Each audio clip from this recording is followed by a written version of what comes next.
तो हम लोगों ने जो कल लास्ट टाइम देखा था उसमें हम लोगों ने यही देखा था कि एक न्यूमेरिकल किया था। हाँ, अवतल दर्पण उत्तल दर्पण के उपयोग क्या क्या हो सकते हैं वो देख लीजिएगा। तो पहले अवतल दर्पण का उपयोग,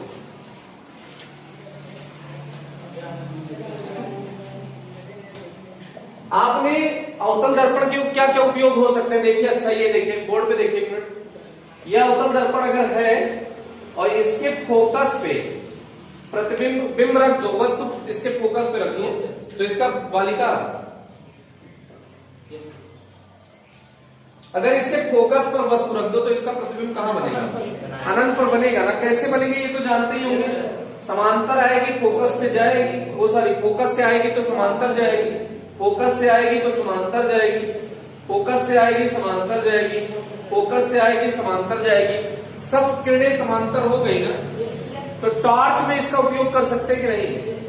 अगर बल्ब को हम कहां रख दें? फोकस पे। अवतल दर्पण ले लें, कभी भी बल्ब खोल के देखे होगे तो उसमें ऐसे कटोरी जैसा होता है, चमकदार है ना। तो उसके फोकस पे बल्ब लगा देते हैं। बल्ब देखो थोड़ा सा ऐसे आगे बढ़ के रहता है और आप जो देखते हैं वो एकदम ऐसे ऐसा टाइप का आपका कटोरी में रहता है। इसको कॉनकेव कहते हैं। ये मतलब परवलयाकार होता है वो एक्चुअल में। तो उसमें गोलीय दोष दूर करने के लिए परवलयाकार बनाया जाता है। लेकिन कुल मिलाकर इसके फोकस पे रख दोगे तो किरणें समांतर चली जाएंगी कि नहीं? तो दूर तक देखना है तो किरणें समांतर जानी चाहिए ना। तो इसका मतलब टॉर्च में इसका यूज कर सकते हैं। गाड़ियों की हेडलाइट में इसका यूज कर सकते हैं कि नहीं? कैसे? हेडलाइट में आपने देखा होगा पीछे मिरर टाइप ऐसे बना रहता है और उसके फोकस पर बल्ब जला दीजिए, तो बल्ब अगर फोकस पे जलेगा तो उसका प्रतिबिंब कहां बनेगा? अनंत। मतलब वो किरणें कहां हो जाएंगी? समांतर हो जाएंगी। तो आपको दूर तक दिखाई पड़ेगा। तो इसीलिए किसमें प्रयोग करते हैं इसका? टॉर्च में भी प्रयोग करते हैं, हेडलाइट में भी प्रयोग करते हैं, गाड़ियों में। अब इसका और क्या उपयोग हो सकता है? अगर आप देखिए ये फोकस है और अगर वस्तु को यहां रख दिया जाए, यहां पे, तो इसका प्रतिबिंब कहां बनेगा? पी और अनंत के बीच में कैसा बनेगा? सीधा बनेगा, बड़ा बनेगा, आभासी बनेगा। कुल मिलाकर सीधा और बड़ा बनेगा। तो दांत के डॉक्टर इसका यूज कर सकते हैं कि नहीं? आपके फोकस और ध्रुव के बीच में आपके दांत को रख दिए। अरे दर्पण ऐसे लेके चले जाते हैं अंदर मुंह में, ऐसे मुंह फाड़ नहीं देते हैं। तो दर्पण वहां लगा दिए। अब उसकी इमेज कैसी बन रही है? बड़ी बन रही है। तो उसमें कोई मिस्टेक है या कोई गड़बड़ी है, दांत में कोई कीड़ा उड़ा लग रहा है तो वो पता चल जाएगा ना। अरे सही बात है। कान के डॉक्टर भी इसका यूज कर सकते हैं कि नहीं? आकार बड़ा दिख रहा है ना इसलिए। तो आंख, नाक, कान, इन सभी के डॉक्टर भी इसका यूज करते हैं, प्रयोग करते हैं। गले के डॉक्टर भी इसको गले में ऐसे डाल देंगे, जैसे यहाँ थ्रोट में कोई प्रॉब्लम है तो उसका बड़ा इमेज, मैग्नीफाइड इमेज बनेगा कि नहीं बनेगा? तो आंख, कान, नाक के डॉक्टर इसका यूज करते हैं। तो पहली बात, हाँ, आंख, कान, नाक, गला सभी के डॉक्टर इसका यूज करते हैं। जिसको प्रतिबिंब देखना है, जिसको क्या देखना है? आकार देखना है कि मतलब तुम्हारा क्या प्रॉब्लम है। अगर किसी को ये चेक करना है तो इसके लिए उसको ये लेना पड़ेगा कि नहीं? और इसमें कहां रख दे वस्तु को? F और P के बीच में, तो उसका प्रतिबिंब बड़ा सा बन जाएगा, तो वो दिख जाएगा स्पष्ट। सेविंग मिरर भी इसको कहते हैं। सेविंग मिरर मतलब दाढ़ी बनाए आप, बाल बीच बीच में छूट गए तो वो प्लेन मिरर में नहीं दिखेंगे। अगर ये वाला मिरर होगा तो आपका मुंह कितना बड़ा दिखेगा? बहुत बड़ा। तो अगर बाल इतना सा कहीं छूटा होगा तो वो कितना बड़ा दिखेगा? इतना बड़ा। तो तुमको पता चल जाएगा यहाँ बाल छूट गया है ना। तो सेविंग मिरर में इसका यूज करते हैं। ब्यूटी पार्लर में इसका यूज होता है। ब्यूटी पार्लर में पहले फाउंडेशन पोतते हैं ना।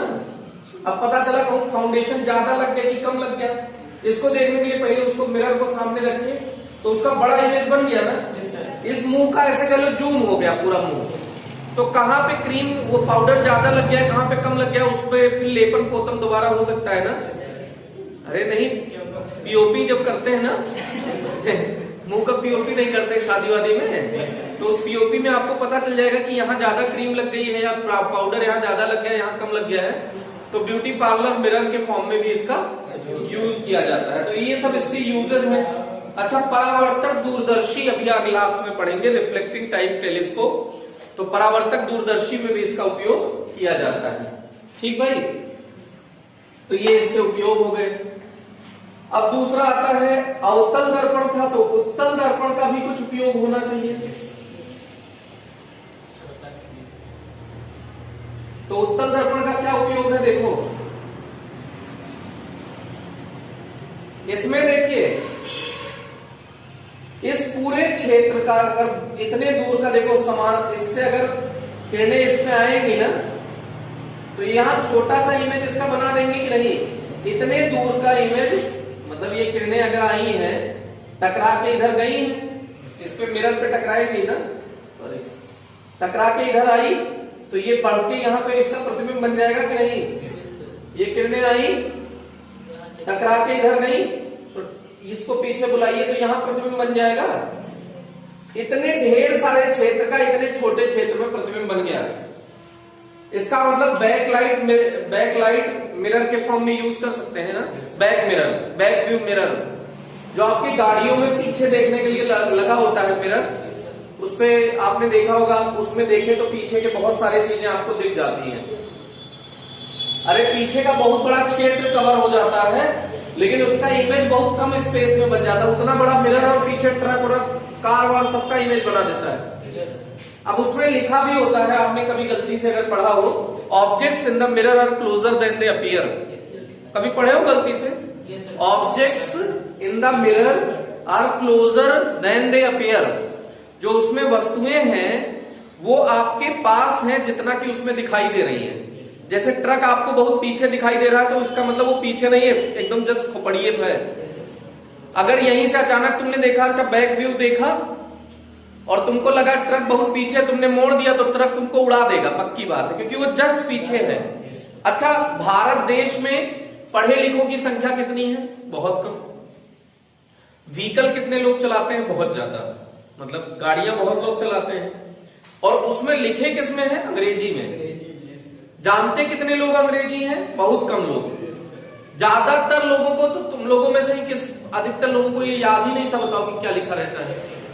जबकि तुम लोग पढ़े लिखे लोग हो, जब तुम्हें ये याद नहीं है कि objects in the mirror are closer than they appear काहे लिखा है, तो इसका मतलब जो और लोग हैं, गांव के लोग हैं, मतलब वो जो पढ़े ही नहीं है, अपने यहाँ डीएल का कोई दिक्कत ही नहीं है, डीएल तो जुगाड़ से बनता है।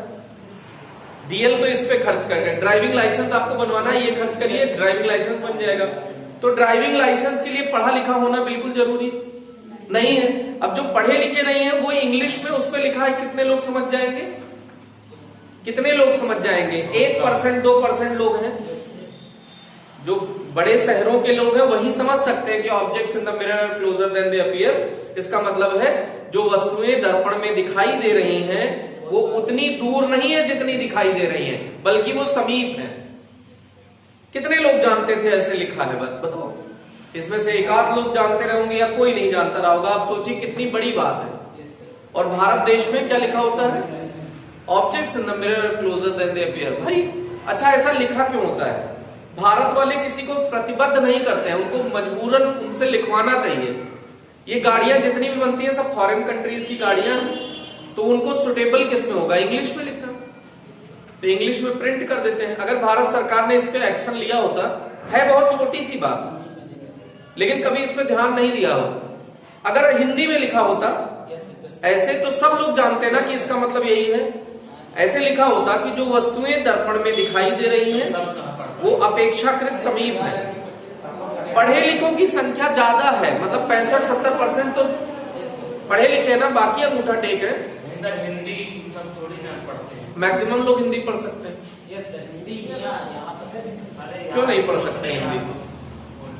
देहात में भी हिंदी नहीं पढ़ सकते क्या? नहीं, देहात में नहीं, जो बंगाल साइड है वो हिंदी कहाँ है? नहीं तो भाई, जैसे अगर वहां पे बंगाल की बात करें तो वहां पे बंगाली में लिखाना चाहिए या इंग्लिश। राज्य सरकार को इस पे ध्यान देना चाहिए कि मतलब उस राज्य में कौन सी भाषा ज्यादा चलती है, उसी भाषा में उसको लिखवाना चाहिए। कुल मिला के चलो कहानी ये तो छोड़िए, क्या है ये सब गवर्नमेंट की बहुत सारी कमियां, कितनी कमियां गिनाएंगे। तो कुल मिला के पीछे के बहुत सारे व्यूज को, जो पीछे व्यूज हैं उनको देखने के लिए हम लोग बैक मिरर के रूप में यूज करते हैं। बैक व्यू मिरर, इसको क्या कहते हैं? Back view mirror. पीछे की वस्तुएं देखने के लिए इसका उपयोग करते हैं। मतलब उसको क्या कहते हैं? बैक मिरर को रेयर तो बोलते हैं, लेकिन वो हिंदी में कुछ बोलते हैं। गाड़ियों में पीछे देखने के लिए, गाड़ियों में पीछे की वस्तुएं देखने के लिए प्रयोग किया जाता है दर्पण। वो एक उपयोग हो गया। अच्छा, गलियों में जो लाइट लगी होती है, जैसे रोड लाइट जो लगी होती है, तुम क्या चाहते हो? लाइट एक बिंदु पर गिरे कि पूरे फैल जाए रोड पे? रोड पे फैले ना। तो अब यहां पे अगर बल्ब लगा दिए हो तो इसकी लाइट टकरा टकरा के ज्यादा दूर भर में फैलेगी कि नहीं? फैलेगी ना। तो इसलिए जो रोड लाइट होती है तो उसमें भी इसका प्रयोग किया जाता है। रोड लाइट में भी किसका प्रयोग किया जाता है? उत्तल दर्पण का। ये बैक व्यू मिरर के रूप में इसका उपयोग किया जाता है। और परावर्ती दूरदर्शी में तो इसका उपयोग किया ही जाता है। परावर्ती दूरदर्शी में दोनों का उपयोग किया जाता है। ठीक भैया? अरे ठीक है। तो इस तरह से कहानी ये समाप्त हुई कि दर्पण में क्या क्या यूजेस हो सकते हैं, कौन से दर्पण के क्या उपयोग है। अब इसके बाद देखिएगा साइड मिरर। हाँ, वही साइड मिरर ही तो कहते हैं यार। Side mirror, back view mirror या साइड मिरर एक ही बात है। साइड वाला दूसरा नहीं होता है? यही होता है उत्तल convex mirror. Back view mirror या साइड मिरर दोनों एक ही बात है। ठीक भैया? तो न्यूमेरिकल हम लोग कुछ कर रहे थे ना? कौन सा न्यूमेरिकल किया था लास्ट टाइम? कुछ हम न्यूमेरिकल देखिए, कुछ क्वेश्चन आपके सामने बने हुए हैं। 30 सेंटीमीटर पर वस्तु रख दी गई है, फोकस दूरी 20 सेंटीमीटर है। इसमें 40 सेंटीमीटर पर वस्तु रखी गई है, फोकस दूरी 10 सेंटीमीटर। अच्छा, इसको देखिए, ये आभासी वस्तु है, आभासी बिंब है। कैसे पता आभासी है? पॉलिश वाले तरफ रखी गई है ना। ये हमने कहा था इस टाइप के क्वेश्चन कराएंगे आपको, जिससे आपको पता चल जाए कि आभासी वस्तु भी होती है। ठीक है? आभासी वस्तु का कौन सा प्रतिबिंब बनेगा वो अभी आप डिसाइड कर लीजिएगा। इसकी फोकस दूरी पता है, इसकी फोकस दूरी है 20 सेंटीमीटर, वस्तु भी 20 सेंटीमीटर पर रखी गई है।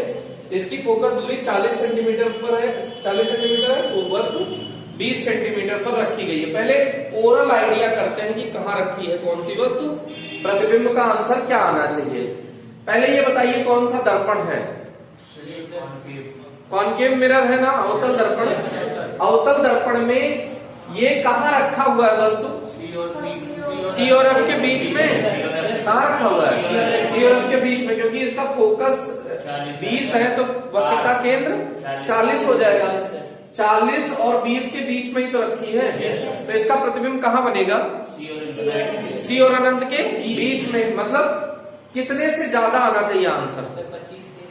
40 से ज्यादा गले सी के बियॉन्ड बनेगा, सी के उस पीछे, तो 40 से आंसर ज्यादा आना चाहिए। आंसर निगेटिव आना चाहिए, पॉजिटिव? कैसा आना चाहिए? निगेटिव आना चाहिए, क्योंकि वास्तविक बनेगा ना। ये समझ में आया कि नहीं आया? पहला इसको देखो, इसका वस्तु ये फोकस 10 है, तो सी कितने दूर पर होगा? वक्रता केंद्र कितने दूर पर होगा? 20। तो प्रतिबिंब कहाँ, ये वस्तु कहाँ रखी है? सी और अनंत के बीच में। प्रतिबिंब कहाँ बनेगा? सी और एफ के बीच में। मतलब आंसर कितने से कितने के बीच में होना चाहिए? 10 से 20 के बीच में। कहाँ से कहाँ के बीच में होना चाहिए? 10 और 20 के बीच में होना चाहिए। ये समझ में आया ना? निगेटिव की पॉजिटिव? निगेटिव की पॉजिटिव? हाँ, बोलो भाई। पॉजिटिव होगा निगेटिव होगा? सेम साइड में बनेगा ना। अरे सेम साइड में बनेगा ना। इस पे आने वाली किरण इधर से आएगी कि इधर से आएगी? उस तरफ से आती हुई प्रतीत होगी, ये ध्यान दीजिएगा। समझे कि नहीं? ये वाला केस बहुत बढ़िया है, इसमें दिमाग खुल जाएगा। चलो इसमें बताओ, वस्तु कहाँ रखी है? फोकस पर रखी है ना? Yes sir. वस्तु कहाँ रखी है? गधे हो क्या? फोकस इसका इधर है। फोकस किधर है? इधर है। अरे गोले के तरफ बनता है फोकस नहीं हो। और वस्तु रखी है P और अनंत के बीच में। वस्तु कहाँ रखी है? P और अनंत के बीच में। तो प्रतिबिंब कहाँ बनेगा? P और F के बीच में बनेगा, इसमें कोई शक नहीं है। मतलब आंसर 20 से कम आना चाहिए। आंसर 20 से कम आना चाहिए। धनात्मक आना चाहिए, ऋणात्मक? धनात्मक आना चाहिए। चलो इसका देखो भैया, वस्तु कहाँ रखी है? सेट बोलो। P और अनंत के बीच। दारू पी के हो ये कहाँ रखी है वस्तु? F और P के बीच में। वस्तु कहाँ रखी है? F और P के बीच में। प्रतिबिंब कहाँ बनेगा? P और इनफिनाइट के बीच में। कैसा बनेगा?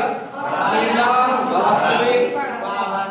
सीधा के साथ क्या बनेगा? आभासी और बड़ा बनेगा। ये समझ में आ गया क्या? अब पहला वाला आप ट्राई करिए। चलिए पहला वाला ट्राई करिए। V निकालिए, प्रतिबिंब की स्थिति। प्रतिबिंब कहाँ बनेगा वो निकालिए आप।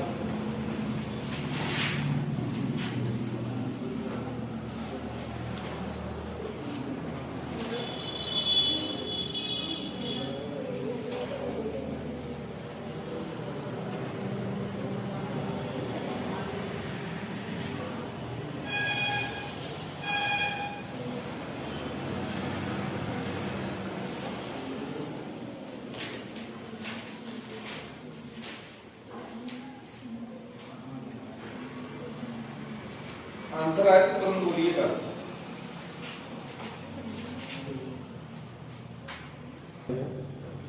देखो 1/v plus 1/u equals 1/f होगा तो v इक्वल्स क्या होगा?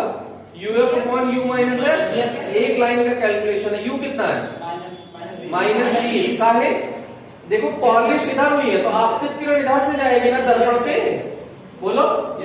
इधर से जाएगी। तो इंसिडेंट रे तुम चीते हो, तुम कहाँ खड़े हो? ध्रुव पर। इंसिडेंट रे इधर है, तुम इधर देखोगे वस्तु को तो माइनस आएगा ना। फोकस भी इधर होगा, इधर ही देखोगे, निगेटिव आएगा ना। पहले ये समझ में आया दोनों निगेटिव आएगा। तो -30 -20 बटे -30 -20। तो ये आया माइनस प्लस हो गया 600 और यहाँ माइनस प्लस 20 -30 -10 होगा -60 सेंटीमीटर आया। आंसर आ गया। अब प्रतिबिंब निर्माण करना है। देखो किरण आ रही है, इधर देखो ये 60 सेंटीमीटर कहीं यहां होगा ना।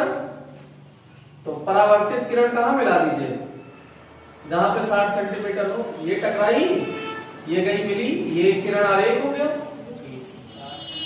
इसमें कोई अकल नहीं लगानी भैया। समझ में आया कि नहीं आया? आया ना? पक्की बात। ये वाला हो गया हो तो नेक्स्ट करिए जरा। ये वाला करिए जरा। एक लाइन का आंसर रहता है लेकिन आप लोग उसमें भी नहीं कर पाते। देखिए इसका किरण आरेख पहले बनाइए। तो ये मान लिया कि अनंत से आके वो मिलती हुई प्रतीत हो रही है, मिल नहीं रही है। आपतित किरणें जिस बिंदु पर मिलती हैं या मिलती हुई प्रतीत होती है उसे वह बिंब कहते हैं। याद है बिंब की परिभाषा? आपतित किरणें जिस बिंदु पर मिलती हैं या मिलती हुई प्रतीत होती है उसे बिंब कहते हैं। तो यहां मिलती हुई प्रतीत हो रही है, यह आपतित किरण है। ऐसे यहां भी एक आपतित किरण ले लीजिए। ये दोनों आई यहां मिलती हुई प्रतीत हो रही है कि नहीं? अब तुम चीते हो। तुम कौन हो? तुम यहां खड़े हो जाओ। ये छोटा सा चीटा, स्मार्ट सा चीटा खड़ा हो गया। इंसिडेंट रे इधर है ना, अंगूठा ले वस्तु तो इधर है ना। पॉजिटिव लोगे निगेटिव? पॉजिटिव। इसकी फोकस किधर होगी? गोले के तरफ होती है फोकस गधे।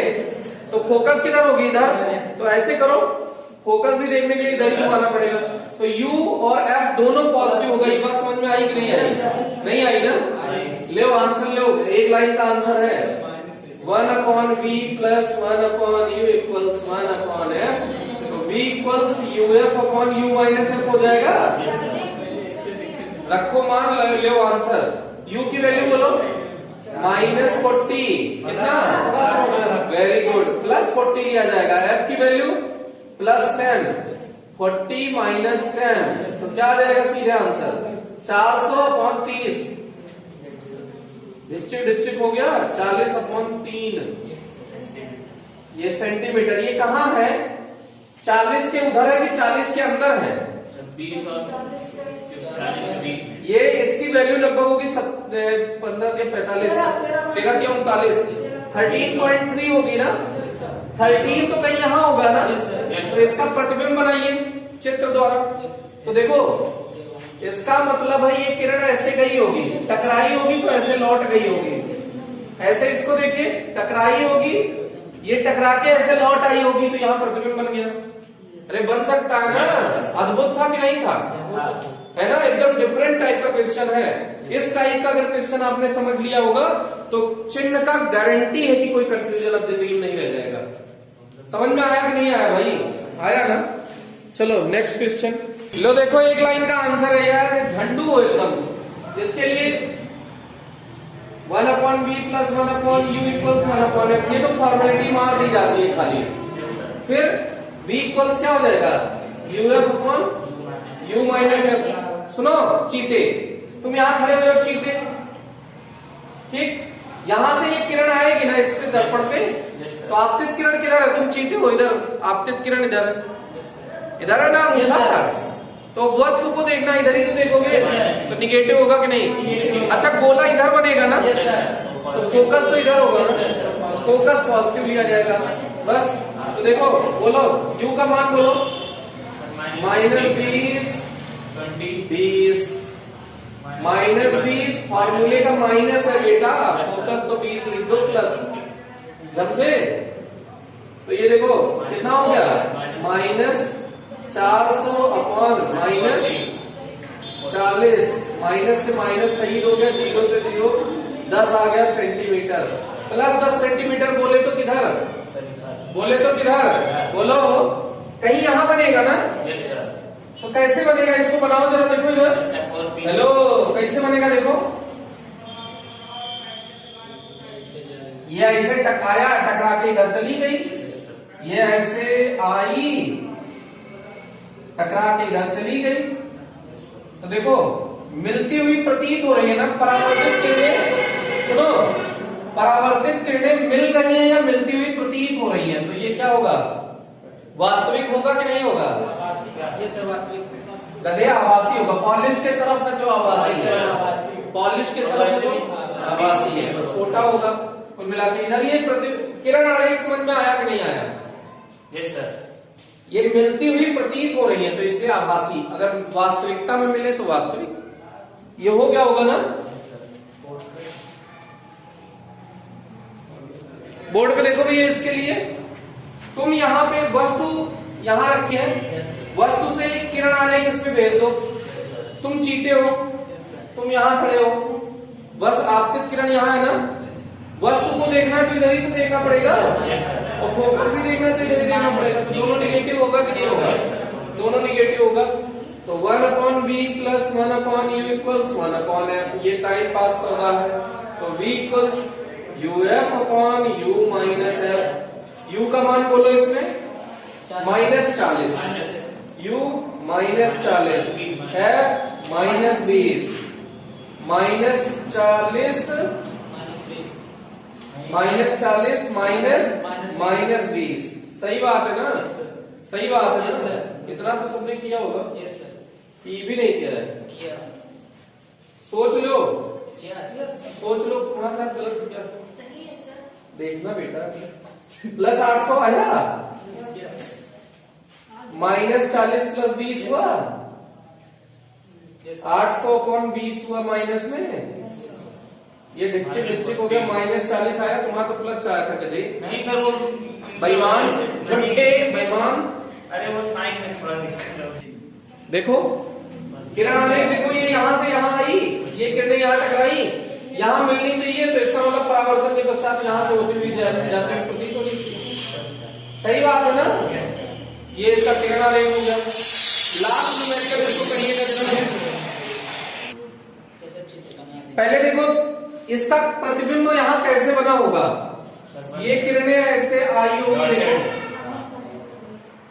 ये किरणें ऐसे आई होंगी, मतलब यहां से आती हुई किरणें यहां मिलती हुई प्रतीत हो रही होंगी ना। देखो अब अंगूठा ऐसे करो, वस्तु इधर है, प्लस की माइनस, इधर ही तो देखना पड़ेगा। और फोकस किधर? इधर ना। तो F निगेटिव और U पॉजिटिव, तो V equals UF upon U minus F सीधे लगा दे रहे भैया ना। U कितना है बोलो? +60, F कितना है? -20, +60 माइनस फॉर्मूले का -20, तो ये कितना हो गया? 6 दूनी 12 हो गया ना, माइनस में और 2 जीरो, ऐसे नीचे 60 और 20 80, एक जीरो से एक जीरो कट गया, 8 से सीधे कट जाएगा ना। बोलो 4 से कटेगा।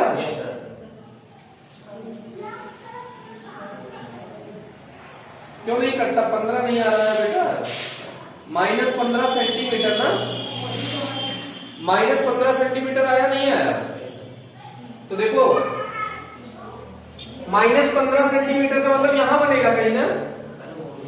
बोलो, अरे फोकस 20 सेंटीमीटर पे है, यहां है फोकस, तो -20 का -15 का मतलब यहां बनेगा। तो परावर्तन के पश्चात यहां से गुजार दीजिए, बन गया यहाँ पे। ठीक भैया, समझ में आया कि नहीं आया?